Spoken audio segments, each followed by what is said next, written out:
Hi there, I'm Ed. And I'm Liz. And we are here to share our story with you.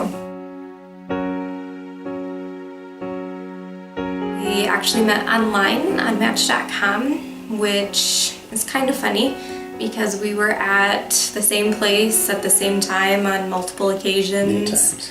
We had friends of friends that were in common, went to the same university, and our paths just never crossed.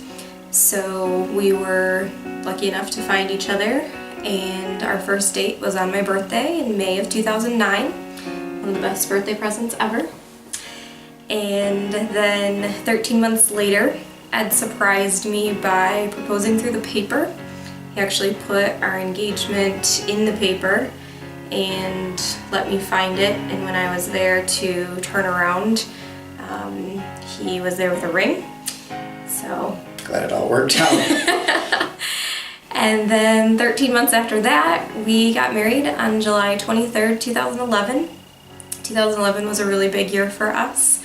We both graduated college, we got married, we bought a house, and we knew that when we bought our house that we were hoping to build a family in it. My wife Liz is an amazing person. She works for a family practice, and if she takes care of her patients half as good as she takes care of me, I know they're in good hands. She still, 5 years later, is making my lunches every morning before I go to school, and picking out my ties because I'm colorblind, and she doesn't make me look too goofy, I hope. She's the most organized person that I know. She can get new manuals for things. She has a filing system for them. If it was up to me, they would probably just be stacked on a desk somewhere. She always knows where my keys are, where my watch is, and anything else that I need in the morning. She just kind of keeps the ship running here. She's very dedicated. Growing up, she did a lot of ballet and dance. She still does that in adult classes today. And then she decided that she wanted to run a half marathon, and she not only ran one, but she ran 4. Just a very dedicated person, very caring, very organized, and I'm so glad that she's my wife. So I want to tell you a little bit about Ed. First, we will start with that he has an education degree and he is a teacher. Currently, he is a behavior interventionist, so he'll be handling all the discipline because he knows how to stay calm and not react when kids are being crazy. He also is a coach in the school district that he's in. It's a very diverse school district, which is part of what he loves because he also grew up in a diverse school district. Outside of school, he is very active. He plays softball once a week. He plays roller hockey. He's a goalie, which makes me very nervous, but that's why I'm medical. And then he also has done things like the adventure obstacle course races. He skydove 2 weeks before our wedding. He likes to take on new adventures, and he's very excited to do that as a dad. As far as his personality goes, he is always the jokester. He knows how to make people laugh. He was the guy who got everyone on the dance floor at one of our good friends' weddings when he was best man. He just knows how to get people involved and get people to relax. But at the same token, he also knows when it's time to be comforting, and he's been an amazing support system for me. And I can't say how hardworking he is. Even when he's off school in the summer, he works at a learning center, and I say he gets paid to play because he gets to play softball and go to the zoo and go to the park, and so even on times where he's off during the summer, he's still doing things, and the kids love him and he loves it too. So I can't say enough good things about him, and I can't wait to see him be a dad. I also want to share with you about our families. So both of our families are about 2 hours away on the east side of Michigan.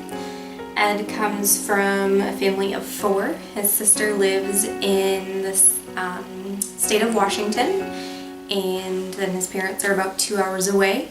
He also has extended family that we see during holidays and big Thanksgiving dinner at a church, so we can accommodate everybody. And then my family, I'm an only child, so I don't have any siblings. And then we also see my family a little bit closer, a little bit smaller. And we spend holidays and different traditions together as well. Even though our family is not in the same city that we live in, we have friends who are like family to us. We don't have any traditional nieces and nephews, but we have friends who their children are like nieces and nephews to us. And like she said, we have been creating some of our own traditions. So every summer we hit the tour of many golf courses and we have a running tally of who wins. I have won every summer. We also bike ride down to the local fireworks and watch them and ride our bikes back every year. Beat the traffic. Yes. And we go to the apple orchard every year. We pick our own apples and pumpkins and make pumpkin seeds, and I have apples in my lunch forever after that. And then we also I cut down our Christmas tree, and Liz takes pictures of me. Every year, same routine. Yep.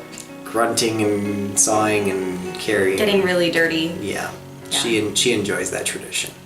But the better one is when we get back and get it all set up and decorated, then we try and take pictures with our dog Gracie, who's blind. And it takes forever. Hours. Last year, our Christmas card that we sent out actually had all the bloopers of our photos because we just couldn't get a good one. Nope. So those are some of our traditions. So we're looking forward to trying to getting a baby and a dog to cooperate. Right, all looking at the camera at the same time. We have a 3-bedroom ranch with a nice front porch and a 3-season porch in the back. We live nearby different schools and parks and different places to take our family. When you enter our house, you start in the living room. This is where we play games and watch TV, watch movies, and enjoy each other's company. Off our dining room is our kitchen. We usually do meal prep on Sundays and some other time during the week so that we can eat dinner together as a family. This is our nursery.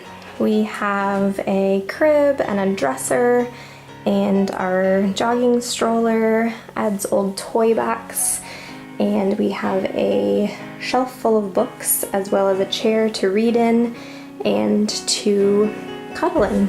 So this is our nursery that we are excited to put our little one in. We bought our house in 2011 with the hopes of putting a couple kids in it, and the original plan, was to have a biological child and then adopt our second child. But since life never goes according to plan, when we found out that we couldn't have biological children, we decided to move the adoption process forward. So we have been waiting for our special little one since September of 2014, and we want you to know that we will provide them with this home that contains family and friends and love and support and everything that he or she will need. And we also want you to know that you are part of that story in whatever capacity that may be, and that they will always know that you love them and that we love them, and do the best that we can to be great parents.